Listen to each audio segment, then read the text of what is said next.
Hello, YouTubers, friends, compatriots, bootlicker, shills, debt slaves, serfs, peasants, vassals, minions, meat sacks. I'm useful today. Welcome. Let's go to the USA, the USA that's controlled by Zionists.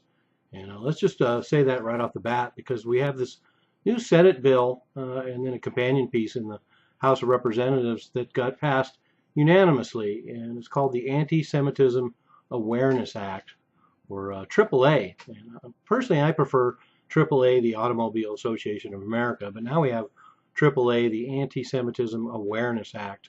And one of the things why I say Zionist-controlled U.S. is because, as we know, Congress is usually pretty slow to act on stuff, and they certainly can't be bipartisan and work together on much. But boy, when it comes to kissing Israeli ass, they line up and get things done in short order. And in this case, the bill passed through the Senate. It was introduced and passed in 2 days unanimously. So bravo, Congress. We knew you could do it when you want to.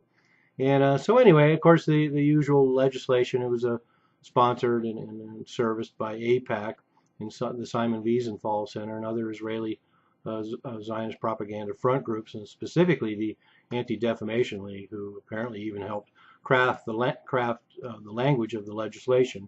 So there we have a Zionist and lobbying groups directly writing the legislation that gets passed through the American Congress. And one of the problems we have with this, of course, is that it broadens the definition of anti-Semitism, and that's the point of this.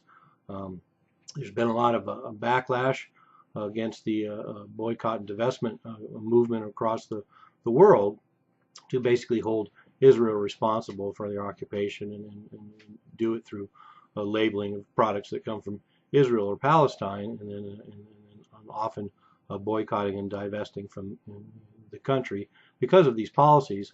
So anyway, now we have this new broader definition of anti-Semitism that is going to blur the lines between criticizing Jewish religion and the Israeli state. And that's at the heart of this problem and the heart of the discussion, of course, that we've had millions of times.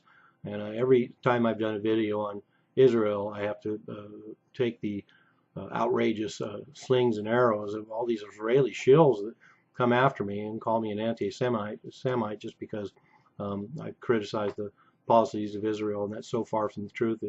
It's not even funny.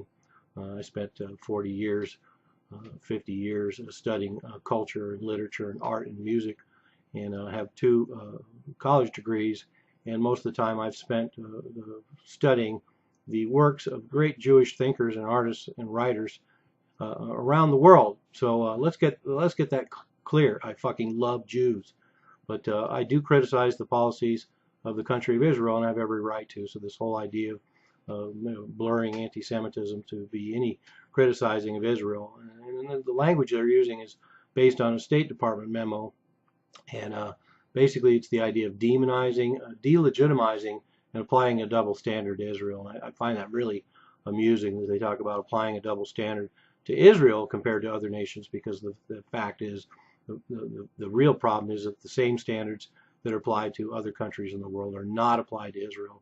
So that's very laughable. And then delegitimizing is always about the fact that Israel knows that it occupied a country and that it colonized it and that it displaced the native population, and they constantly want confirmation that somehow they are legitimate because of their own guilty feelings about not being legitimate, because they are not. They are a colonial occupation force. And history has shown that, of course, they will remain there, and for all practical purposes, it doesn't really matter whether they're legitimate or not. They're there for good, but that's a really important issue for them.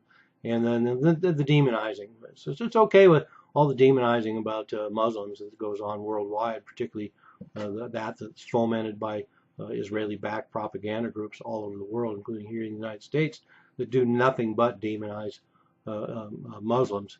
But certainly no one is allowed to demonize Israelis. And the funny thing is, once again, it's not about demonizing Jews. It's about demonizing the policies of Israel.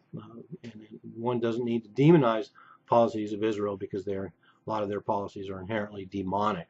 So anyway, the current guidelines for discrimination in the U.S. are enough. And even though the legislation references U.S. civil rights legislation and protection of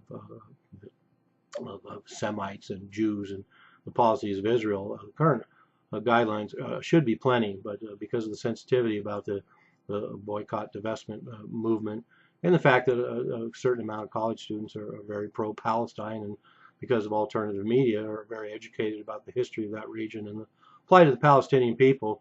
But and then we got the usual people in here. Lindsey Graham, of course, that little shit is involved in this, and of course his old butt buddy Joseph Lieberman would be right there.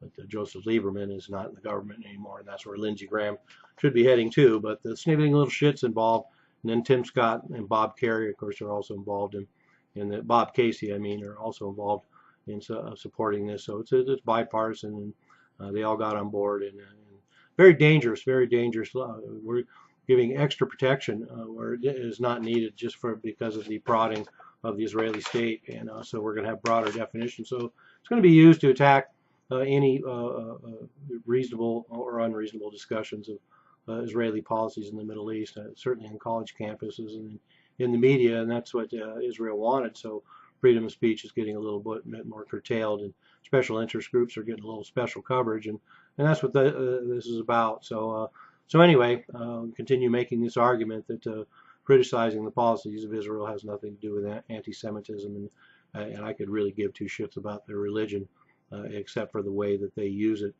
to propagate such anti-religious state policies. I'm a useful idiot, don't you be one too?